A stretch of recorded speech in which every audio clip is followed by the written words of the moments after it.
en el naufragio y sin destino. Andas buscando una palabra de iluminación. Esta palabra te dará luz en medio de la oscuridad.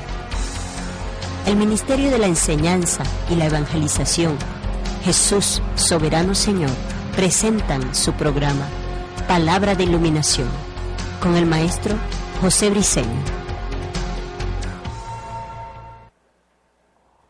Ok, le damos un aplauso al Señor para recibir la palabra.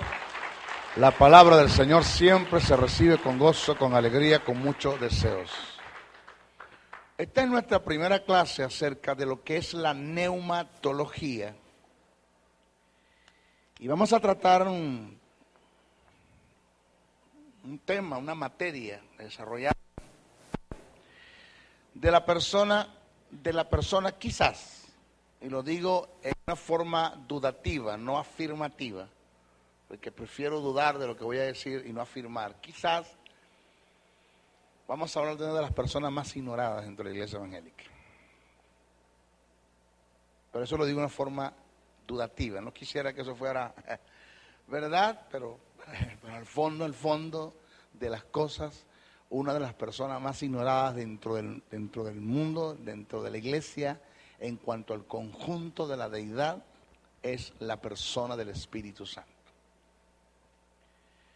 Hoy vamos a comenzar la materia, vamos a conocer no todo, porque por favor, ¿quién puede estudiar a la persona del Espíritu en lo general? ¿Quién puede alcanzar todo en conocimiento? Eso es muy difícil, pero vamos a tratar de ir llegando pasos. El Juan 14, verso 15 al 18.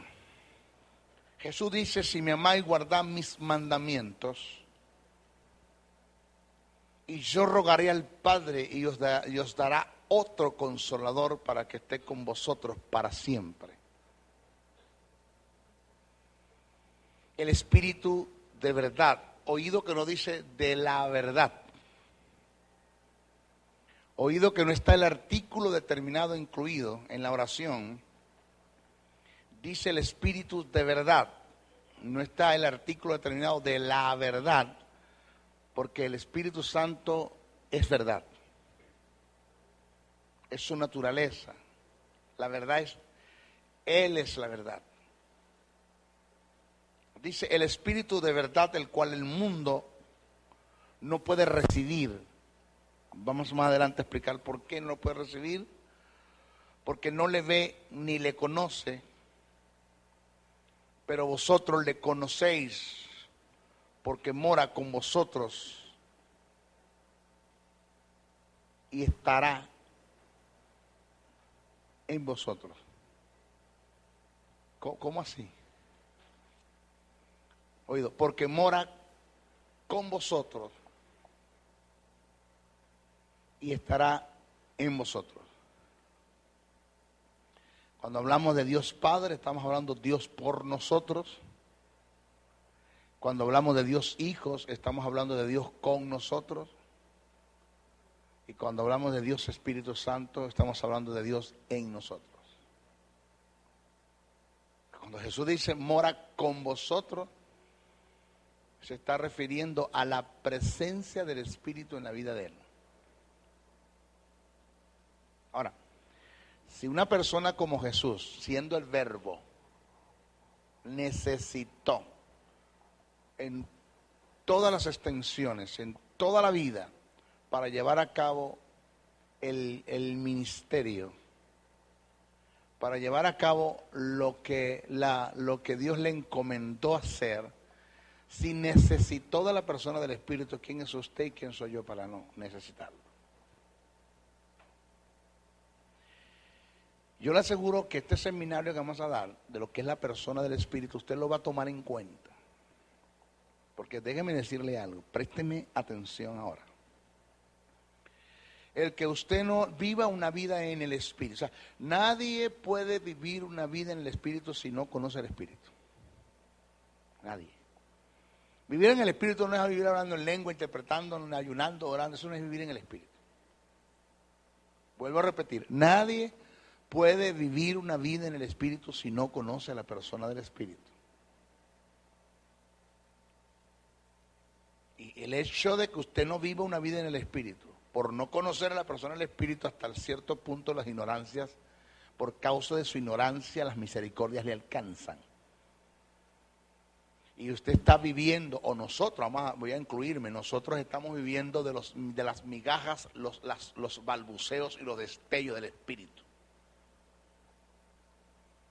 Pero cuando usted se eduque y forme un carácter en cuanto a la persona del Espíritu, de lo importante, la importancia y el valor que Él tiene para nosotros, y usted empieza a caminar en estas verdades, señores, usted no lo va para nadie. Van a empezar a suceder cosas sobrenaturales para el mundo cuando lo vea usted, no para usted. Van a empezar a pasar cosas sobrenaturales en usted e impresionantes, donde usted solamente va a poder entender y comprender que estas cosas se dieron es porque el Espíritu está por delante. Ahora, si después de conocer esta verdad acerca del Espíritu Santo y no tomar en cuenta a la persona que se le dio a conocer, su vida está pronto a estancarse, a secarse, a detenerse y a cercenarse en el mundo espiritual.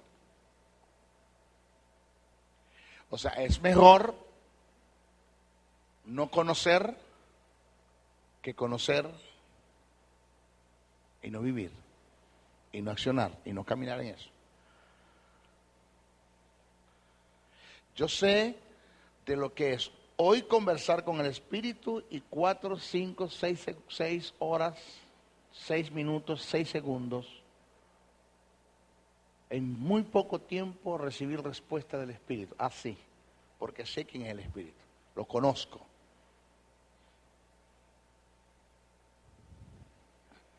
Paul Yong Ishop en un momento estuvo acá en Venezuela, en el Poliedro. Y Paul Yong Ishop, como todo predicador, siempre llegan de último, ¿no? Él llegó de primero. Habían escasas personas a lo que le cabe el Poliedro, había muy pocas personas. Y se paró con el micrófono delante, se puede decir detrás del micrófono. Sus dos asistentes a la derecha y a la izquierda. Y empezó a llorar. Ver la gente llegar al Poliedro y empezó a llorar. Había algo que lo compungía, que lo contristaba, que lo hacía triste, su ser, su existir, su alma. En su alma había una tristeza muy grande.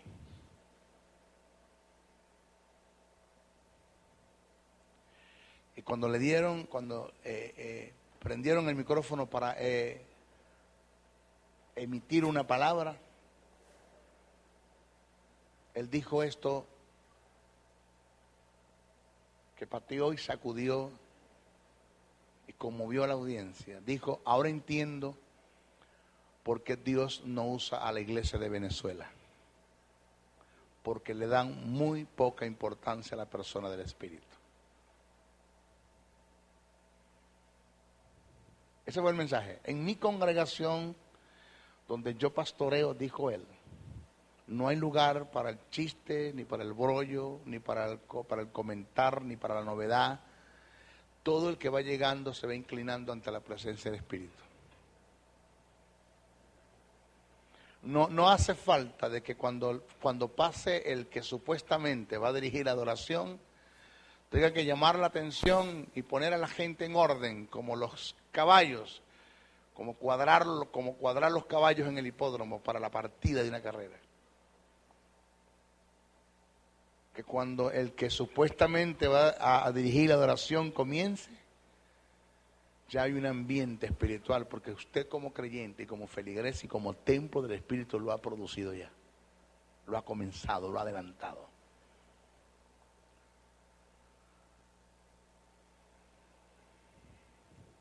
Katri Kuhlman decía lo mismo. No ofendan a la persona del Espíritu. No lo ofendan. Porque tenía la misma percepción de llegar a un sitio y la gente en vez de orar, de inclinarse, de adorar al Espíritu, que es digno de adoración. Después explicó eso, donde aparece eso en la Biblia. No lo hacían, sino que caían en sus cosas. O sea, esto es algo como vemos la iglesia de los congregados, como un club donde llegaste, diste una ofrenda y un diezmo como un derecho de pagar una tarifa para hacer algo, o para tener derecho de hacer algo, y esto no funciona así. Vamos a darle un aplauso a la persona del Espíritu Santo.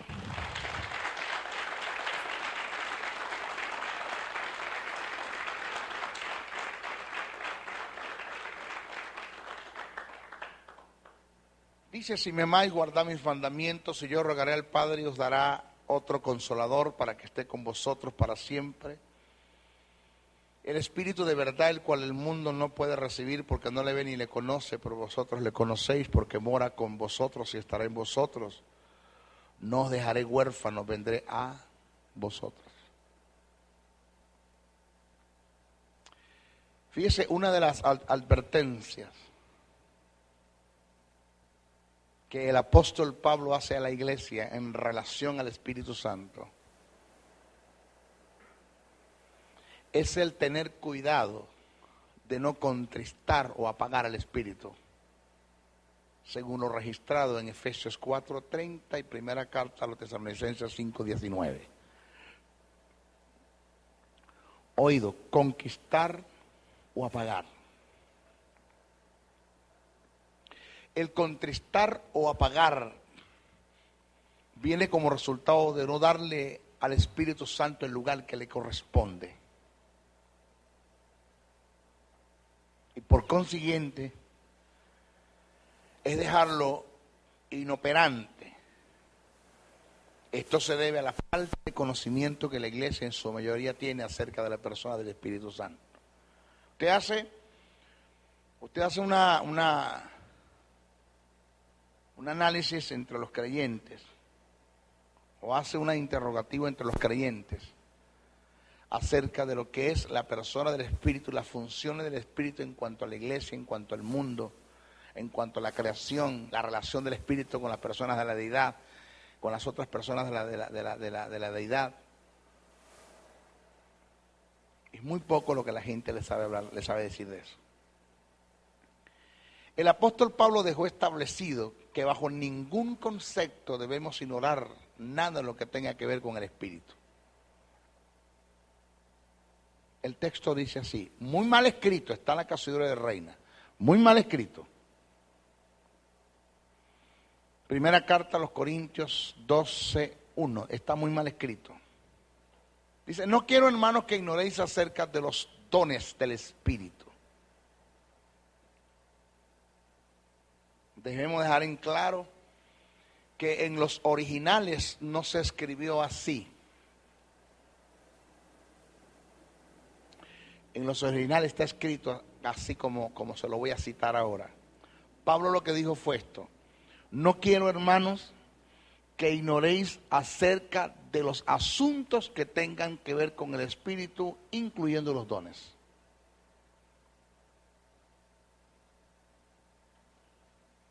No solamente está relacionado, el texto está relacionado a los dones, sino está hablando de la persona de los dones, que es el Espíritu.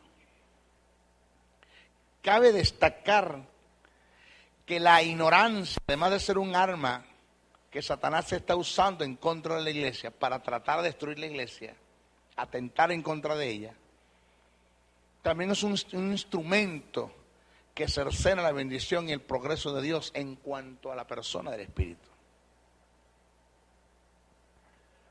Porque nada, escuche, nada, que más adelante voy a tocar el tópico ese, nada de lo que usted va a recibir de Dios y de lo que usted va a recibir del Padre lo va a recibir si no es por el Espíritu. Ya Dios hizo la obra, ya Jesús hizo la obra. Todas las cosas que usted vaya a recibir de Dios y las vaya a recibir de Cristo, las va a recibir por el Espíritu, el canal. Así como Cristo fue quien te llevó al Padre, el Espíritu es quien te lleva al Padre y te lleva a Cristo. Punto. Si yo tuve la necesidad de aceptar a Jesús por el convencimiento, o de aceptar el plan de salvación por el convencimiento de pecado del Espíritu Santo para llegar a Dios, también tengo la necesidad de aceptar la persona del Espíritu en todo lo relacionado a Él para poder llegar o poder obtener lo que el Padre quiere que yo obtenga y poder obtener lo que el Hijo quiere que yo obtenga.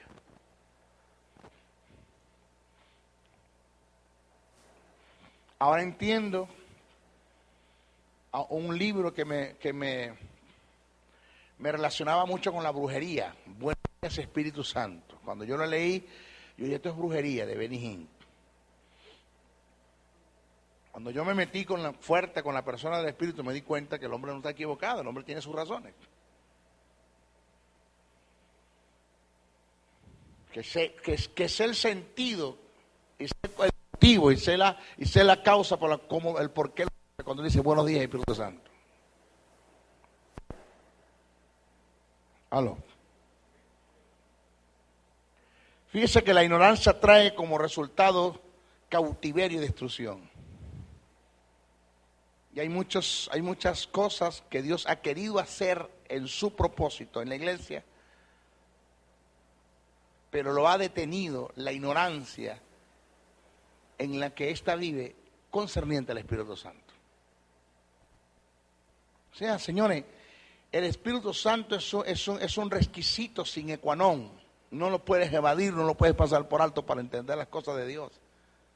Repito, y de Cristo. Debemos tener en cuenta que el conocimiento de la verdad es un elemento de cooperación que Dios usa para el beneficio de la iglesia, y a su vez es un arma que el creyente tiene en contra de Satanás. El conocimiento de la verdad.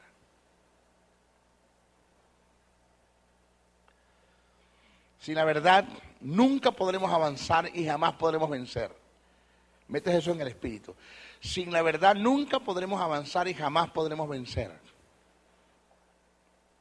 En 1 Samuel 3:7 se registra que Samuel no había conocido a Jehová por causa de que la palabra no le había sido revelada. Por falta de conocimiento, un hombre dejó de conocer a Dios con todo y que ministraba en el templo. Y no conocía a Jehová. ¿Tú se imaginas el montón de gente que están acá arriba, subidos, acá arriba, ministrando, supuestamente, adorando, y no conocen? No saben ni lo que están haciendo. Allá abajo. Por eso es cuánto no hay en nuestros tiempos ministrando en el altar y no tienen conocimiento ni siquiera de lo que es el Espíritu Santo. Jesús dijo que bajo la ignorancia no se podía ser efectivo en las cosas que hacemos. La ignorancia nos limita, cercena todas las posibilidades de lograr hacer en Dios lo que queremos hacer. En Juan 3:11 Jesús dijo, de lo que sabemos hablamos y de lo que conocemos testificamos. ¿Por qué testificamos de lo que conocemos y lo que sabemos? Porque no podemos ir más allá de lo que conocemos y lo que sabemos. Pablo en primera carta a los Corintios, capítulo 13, verso 9, dijo, en parte conocemos y en parte profetizamos. ¿Por qué profetizamos en parte? Porque en parte conocemos. No podemos ir más allá de lo que conocemos. Nunca podemos ir más allá de lo que conocemos. Nadie puede exponer o ejecutar lo que no conoce. Por consiguiente, ¿cómo se lleva una vida? Oiga, en el Espíritu, si no se conoce a la persona del Espíritu. Jesús en Juan 14:18 dijo, no os dejaré huérfanos. Vendré a vosotros y estaré en vosotros. En este pasaje Jesús se refiere a la asistencia que obtendría de Él, que nosotros obtendríamos de Él en la persona del Espíritu. Oiga, y el término huérfano del griego es orfano, donde viene orfanato, donde viene orfanatorio. Orfano, que en este pasaje Jesús se refiere a la asistencia que obtendríamos de Él en la persona del Espíritu. El término huérfano es del griego orfano, de donde se deriva el término castellano orfanatorio. Ser un huérfano es estar falto de amparo, de cuidado, es estar en el abandono, sin ningún tipo de recursos. Esta es la vida de un creyente cuando no toma en cuenta la vida del Espíritu Santo. Vive en la deriva, sin dirección, sin recursos, sin propósito. Vive totalmente aislado de la verdad y por consiguiente su destino es el fracaso.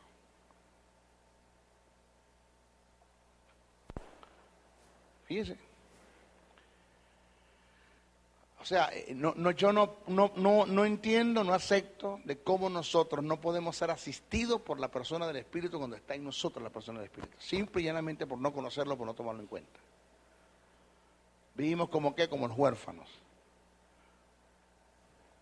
Jesús dijo, sin mí nada podéis hacer. Nada. Si el Espíritu Santo vino a ocupar el lugar de Jesús como el paracleto, que es lo que se conoce en el griego el paracletón, entonces es lógico que sin el Espíritu Santo nada podemos hacer en el propósito de Dios. Por causa de estas verdades que se han dicho en la introducción, nace la necesidad de preparar este seminario que nos servirá de gran ayuda para ser eficaces en la vida del Espíritu. Vamos a dar el concepto de neumatología. Tenemos que comenzar por allí. Es un término compuesto del griego neuma, que es espíritu, y logía, estudio. La neumatología es la ciencia que se encarga de estudiar todo lo relacionado con el mundo de los espíritus, incluyendo la persona del Espíritu Santo.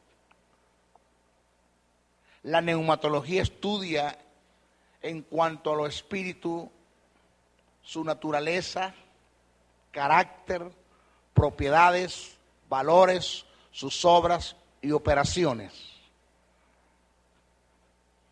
En cuanto al Espíritu Santo, la neumatología es considerada parte de la teología sistemática que estudia todo lo relacionado a la persona del Espíritu de Dios como parte del conjunto de la deidad. Este estudio se basa en el análisis de sus propiedades, no atributos, porque el Espíritu Santo no tiene atributos, de sus propiedades, virtudes, su naturaleza, sus características, personalidades, valores e intrínsecos, sus operaciones y sus obras. Comenzaremos este estudio analizando el término espíritu desde el sentido etimológico. Ya dimos lo que es la etimología de lo que es la neumatología. Vamos a hablar etimología del término espíritu. ¿Por qué es importante esto? Porque degradantemente, hermano, mira, una degradación que en la Casidora de Reina colocaron términos que no son aplicables al Espíritu Santo y términos que son aplicables al Espíritu no te lo utilizaron para el Espíritu. Perdónenme, una de las más peores traducciones bíblicas que tenemos, que es la Casidora de Reina, es la que más usamos, es lamentándolo mucho. El término hebreo para designar esta palabra es ruach. Ruach, R-U-A-H. Su equivalente en el griego es neuma, mientras que en el latín es espíritu. Estos términos tienen un significado en común, tales como viento, aliento, respiración, soplo. Cuando usted consigue en la Biblia, si usted lee el griego, usted tiene que aprender a leer el griego. Cuando está leyendo la Eternidad griega de Francisco La Cueva, y usted está leyendo, usted le va a aparecer ruach, ruach, ruach en muchas partes, le va a aparecer neuma, neuma, neuma en muchas partes, pero según la hilación del pensamiento, usted tiene que adaptar el pasaje en cuestión, el término en cuestión en el pasaje. Usted va a deducir según la hilación del pensamiento del que escribe a qué se refiere. Si se está refiriendo a un efecto de la naturaleza, si se está refiriendo a la persona del espíritu, si se está refiriendo al espíritu como demonio, si se está refiriendo al espíritu como el espíritu del hombre, si se está refiriendo al espíritu como una actitud.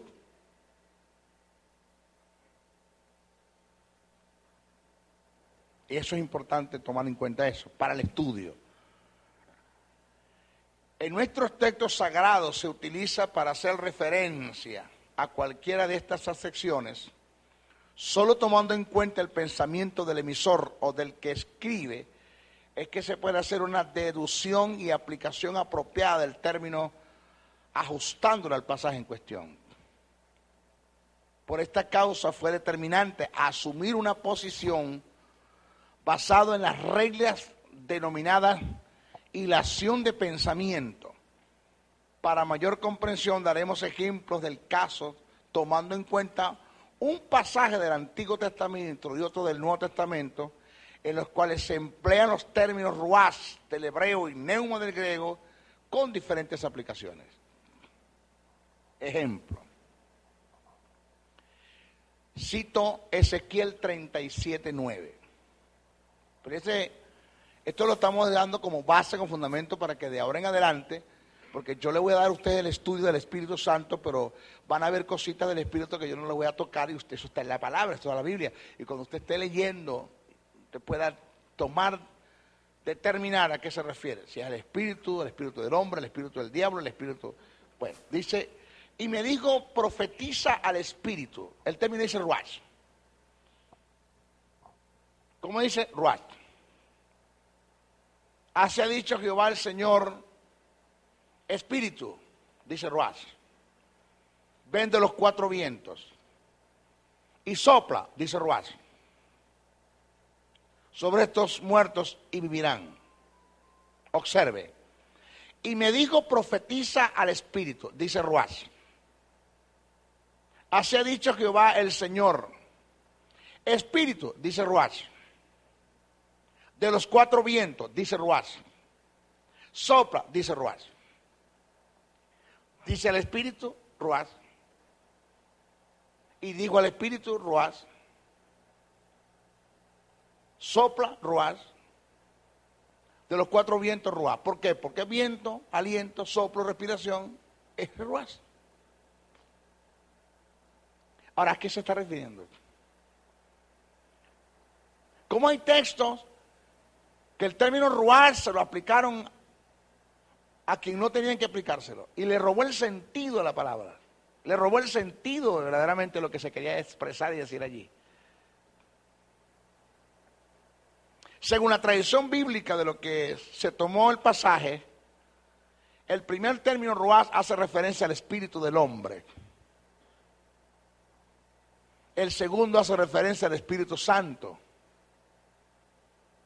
El tercero se refiere a un efecto de la naturaleza, mientras que el término en su cuarta aplicación se refiere al aliento de Dios que produce vida, que también tiene que ver con el Espíritu. Pero pusieron ruach, sopla, ruach.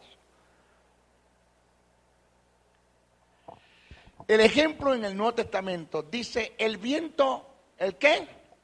El viento, ruach, neuma. Aparece neuma. El viento aparece neuma. Sopla, aparece neuma. De donde quieres.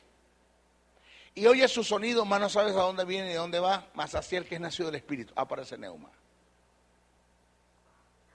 Si yo leo el griego, en los tres aparece neuma.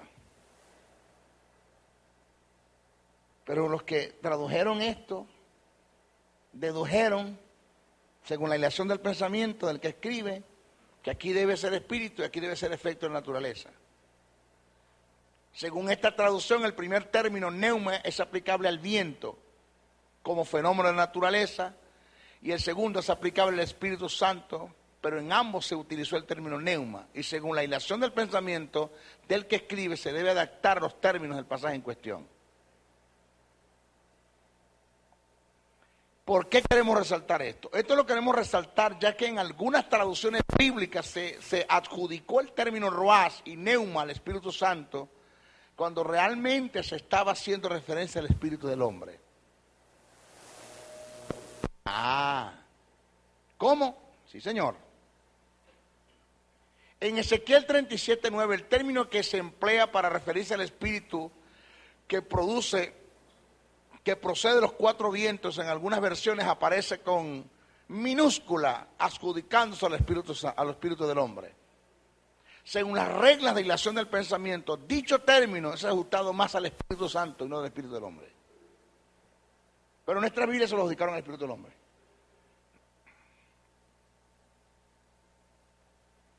Por ejemplo, en el Nuevo Testamento, digo pues andad en el Espíritu, mayúscula. Primero, en griego no hay mayúscula ni minúscula. Eso no existe.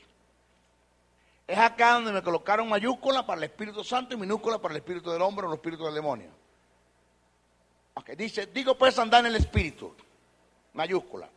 Y no satisfagáis los deseos de la carne, porque el deseo de la carne es contra el Espíritu, minúscula. Y el del Espíritu es contra la carne. Y estos se ponen entre sí para que no hagáis lo que quisieran. Pero si sois guiados por el Espíritu, mayúscula, no estáis bajo la ley, y manifiestas son las obras de la carne, que son adulterio, fornicación, inmundicia, lascivias, idolatría, hechicería, enemistades, pleitos, celos, iras, contiendas, disensiones, herejías, homicidio, envidia, homicidios, borracheras, orgía. Cosas semejantes a estas, acerca de las cuales os amonesto, como ya lo he dicho antes, que los que practican tales cosas no darán el reino de Dios. Mas el fruto del Espíritu, mayúscula, es amor, gozo, paz, paciencia, benignidad, bondad, fe, mansedumbre, templanza. Contra tales cosas no hay ley. Pero los que son de Cristo han crucificado la carne con sus pasiones y deseos. Seguimos por el Espíritu, mayúscula, andemos también por el Espíritu, mayúscula. Vamos a ver qué dice el texto original en el griego. Según algunas versiones, el término neuma, que aparece en el pasaje completo, es aplicable al Espíritu Santo. Existen otras versiones que lo descartan tomando en cuenta la relación del pensamiento y ciertos principios de interpretación. En algunas aplicaciones en este pasaje el término Espíritu no debe ser adjudicado al Espíritu Santo. Razones, ¿por qué?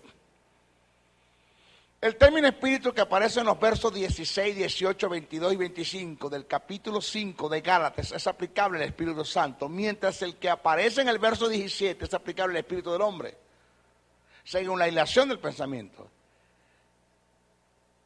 Esto es, no se debe generalizar el término Espíritu adjudicándolo todo al Espíritu Santo, como aparece en algunas versiones bíblicas, quitando el verdadero sentido de lo que se quiso decir. Según lo dicho en el verso 17, quien tiene el contraste con la carne es el espíritu renacido del hombre, no el Espíritu Santo, no el Espíritu de Dios, ya que éste no contenderá con el espíritu del hombre, según Génesis 6:13. Explico. Digo pues andar en el Espíritu, mayúscula, está bien escrito, se refiere al Espíritu Santo. Entonces cuando dice, digo pues andar en el Espíritu y no satisfagáis los deseos de la carne, no satisfagáis los deseos de la ¿qué? De la carne. ¿Tiene que ver con qué? Con pasiones pecaminosas. Oiga la lección del pensamiento. Porque el deseo de la carne es contra ¿qué? ¿Contra qué? Contra él, pero no el Espíritu Santo.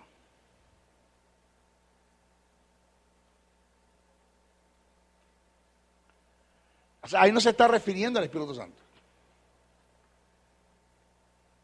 ¿Aló? Allí está diciendo que el deseo de tu carne es contra el deseo de tu espíritu que nació de nuevo. No hay un contraste entre tu espíritu, entre el Espíritu Santo y la carne. Hay un contraste, es entre tu espíritu y tu espíritu que nació de nuevo y la carne que quiere seguir haciendo las cosas que el espíritu que nació de nuevo no quiere hacerlas más. En otras palabras, el que está escribiendo, que es Pablo, está presentando el conflicto interior en el creyente. Que hay muchos, y aprovecho de corregir esto, lo que me están viendo a través del CD, a través del video, YouTube, Internet, que no se debe utilizar Romanos 7 para hablar del conflicto interior en el creyente. Cuando dice, porque lo que quiero hacer no lo hago y lo que no quiero hacer lo hago, miserable de mí, que mirar este cuerpo de pecado, porque hay una ley en mis miembros que me lleva a hacer lo que no quiero hacer eso hago. No sé cuántos han leído eso. En Romanos 7 Pablo no está hablando del conflicto interior en el creyente. En Romanos 7 Pablo está hablando de su experiencia como judío queriendo agradar a Dios por la ley y nunca pudo. de su experiencia como judío queriendo agradar a Dios por las obras de la ley, nunca pudo. Porque había una ley en sus miembros. ¿Cuál ley? La ley del pecado y de la muerte, que fue la que se activó en el huerto del Edén cuando Adán quebrantó el principio de Dios. Se activó una ley que es la ley del pecado y de la muerte. Entonces, a causa de esa ley, él no podía cumplir la otra ley, que es la ley de vida, que es la ley del mosaica, no la podía cumplir. Porque la ley que se me dio para vida no la puede cumplir. Porque hay una ley que está sobre esa ley que no puedo. No me deja cumplir la que es la ley del pecado y de la muerte.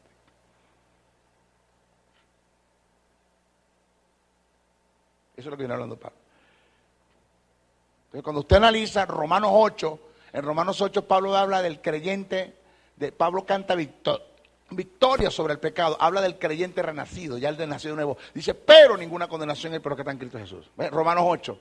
En Romanos 8 me canta victoria. Porque en Romanos 8 está hablando de su experiencia como creyente. En Romanos 7 su experiencia como judío.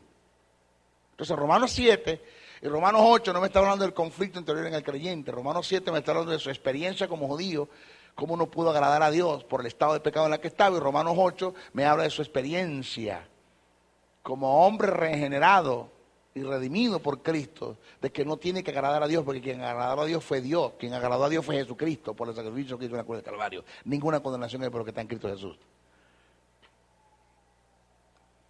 Pero cuando tú vas a Gálatas 5, 16 en adelante, en Gálatas no te está hablando del conflicto interior en el creyente.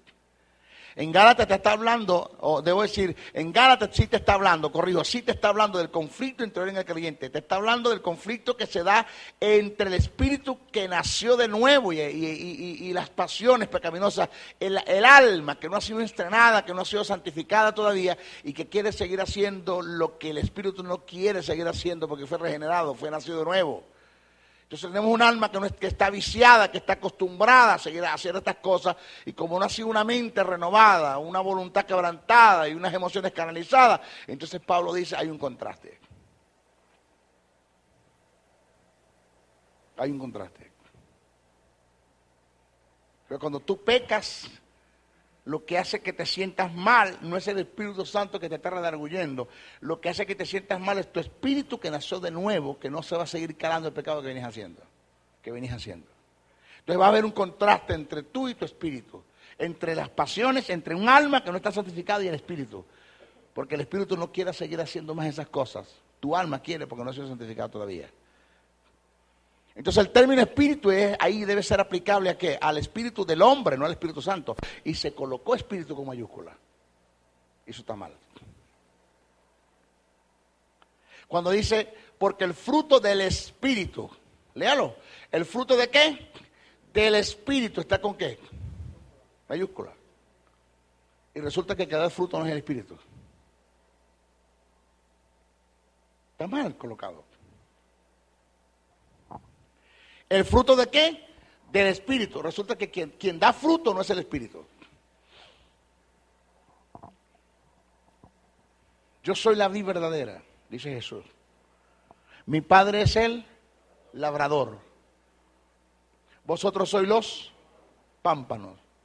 Y todo pámpano que no dé, ¿quién es el que da fruto? Pámpano. Ni es la vid, ni es el labrador.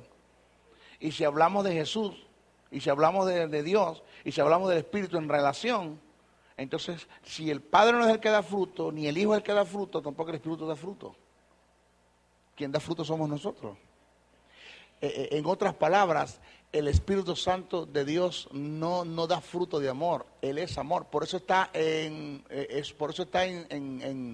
singular.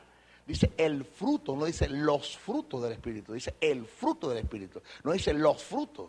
Dice Él.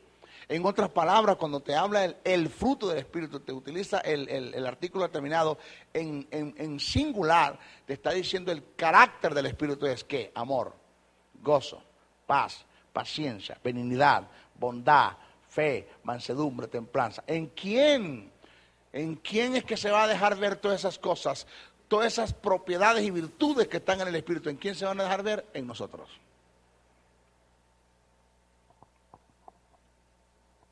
Entonces ya está mal colocado el término espíritu también allí.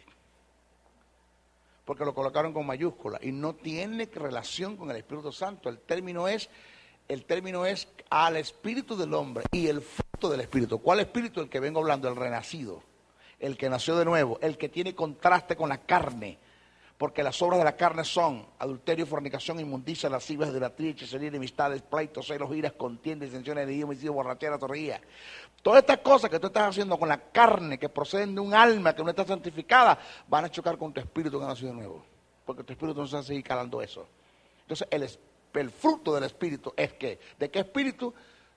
De tu espíritu, que lo que el Espíritu Santo es se va a reflejar en ti. ¿De cuál espíritu? Del de renacido, del que tiene contraste con el alma.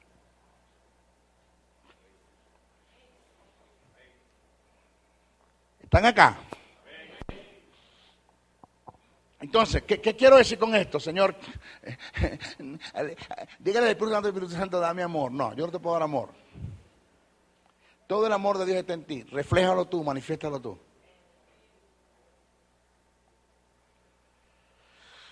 Si analizamos bien el pasaje, Pablo presenta el conflicto que se da entre el espíritu renacido del hombre y el alma que no ha quedado viciada, que ha quedado viciada por el pecado.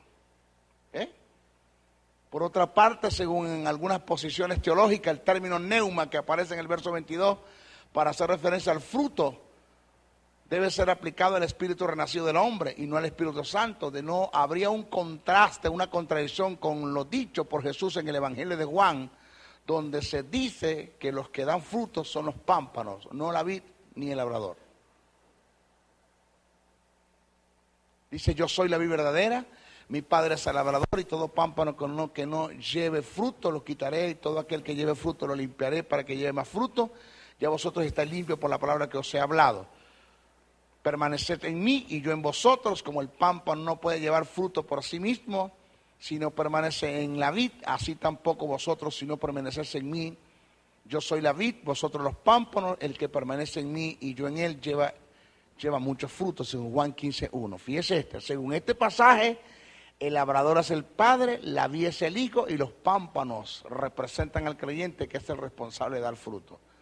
El Espíritu Santo, al igual que el labrador y la vid, no da frutos de amor, Él es amor. Por igual es paz, paciencia, unidad, bondad, fe, mansedumbre, templanza. En quien se deja ver es en nosotros lo que Él es. ¿Están acá? Es en nosotros que se deja ver lo que Él es por naturaleza. Según estas aplicaciones, el término neuma del verso 22 debe ser adjudicado al espíritu renacido del hombre y no al Espíritu Santo como se ha acostumbrado siempre. Esto es importante entenderlo. ¿Por qué? Porque cuando usted lea, y va a conseguir otros pasajes que no doy ejemplo, otros pasajes que usted mismo leyéndolo se va a dar cuenta, aquí no tiene que ir el Espíritu Santo, aquí tiene que ir el Espíritu del hombre. ¿Ya? Ahora, fíjese esto. Hay otra posición teológica. No tengo problemas con presentarla, usted verá con la que se queda. Según otra posición teológica, otra forma de ver el pasaje aplicando el término espíritu al Espíritu Santo para guardar el sentido del pensamiento del emisor y que no haya un contraste con lo dicho por Jesús, debería transcribirse como sigue: más el fruto del Espíritu manifestado en nosotros es. Porque hay unas versiones que dicen, más el fruto del Espíritu manifestado en nosotros es. Si la versión me lo escribe así, entonces no tengo problemas con aceptarla, porque ya me lo están presentando como es. Porque hay unas versiones que lo dicen así, más el fruto del Espíritu manifestado en nosotros es. Guardando el sentido de que el fruto como características, valores y naturalezas es algo inherente en el Espíritu Santo, propio de Él. Pero en nosotros como cuerpo del Espíritu Santo es que se deja ver dichas propiedades. Si lo analizamos bajo este sentido, es aceptable que el término espíritu sea aplicable al Espíritu Santo. Si lo analizamos en este sentido, no tengo problemas con aceptarlo. Algunas versiones lo presentan así, otras versiones lo presentan como está ahí escrito en la Canción de Reina, más el griego lo presenta todo en minúscula porque no existe mayúscula cuando eso. Entonces, según el principio de hermenéutica, cualquiera de las dos posiciones que se aplique en el pasaje no rompe el sentido del pensamiento, guardando lo que el emisor quiso transmitir. Las dos aplicaciones son válidas y aceptables, las dos, siempre y cuando me diga, más el fruto del Espíritu manifestado en nosotros es. ya bien escrito. Está guardando el pensamiento del emisor, queriendo decir que las propiedades son del Espíritu, pero se manifiestan en nosotros. Pero si lo leemos como está la Constitución de Reina, está mal, muy mal escrito. Pero en el griego está escrito en minúscula todo. De modo que hay que tener mucho cuidado con lo que se lee. ¿Ok? En nuestra próxima clase vamos a hablar de las dispensaciones del Espíritu Santo en la vida del hombre. Bendiciones, bendiciones, bendiciones.